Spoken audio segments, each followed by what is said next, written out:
Ko te hapori iti o Whatuwhiwhi I Te Hiku o Te Ika e manawa nui nei I te tutukinga o tā rātou whawhai ki te tiaki I tētahi wāhi tapu kia rātou.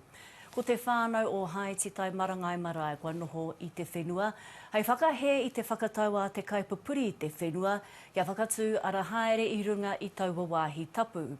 I nāia nei, ko te whakatau a taua kaipapuri whenua rā, kua mutu tana hanga I taua ara. Kei atu mama o Harawira, te roa ana atu. Ko te maru, tangara, mahui kai e. Nā pango, nā whero, I tutuki ai te whāinga a te iwi, ke mana ki tia te whenua tapu.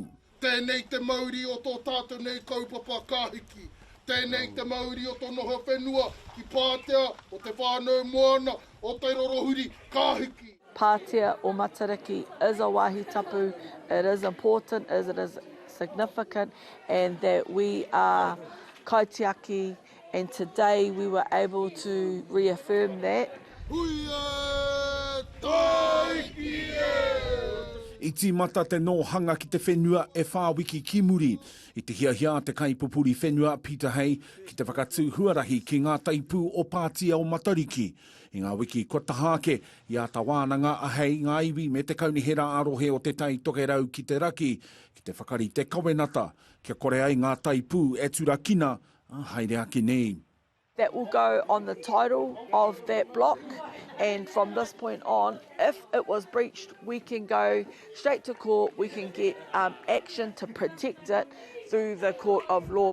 Ko tōna ko tahi rau tāngata I ia rā I tai atu ki te tautoko I te kaupapa, e ai ki te iwi no rātou te whenua I nohia, kaore he mea I tua atu I te mihi, ki te hunga I tautoko, I tēnei whawhai.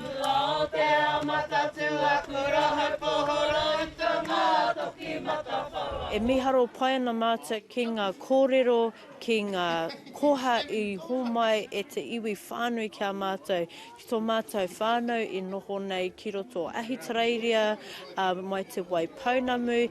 Every morning to every night we've had hapu stand strong at our front line every day and night. Yeah, just protecting our wāhi tapu, manaaki people coming through and just making sure there's no machinery happening down on the dunes. Kei te nui tonu te mihi a te iwi ki ngā kai kaunihera Māori, I tō rātou kaha ki te whakawaha I te tū a te iwi. My whakaro is our kaunihera Māori have been amazing because they gave us a voice, they gave us a space to present what the issues were. Ko te mahi I nāia nei he whakatū taupā e karapoti nei ngā taipu, e mōhio ai te tangata ki te hiranga o tēnei wāhi.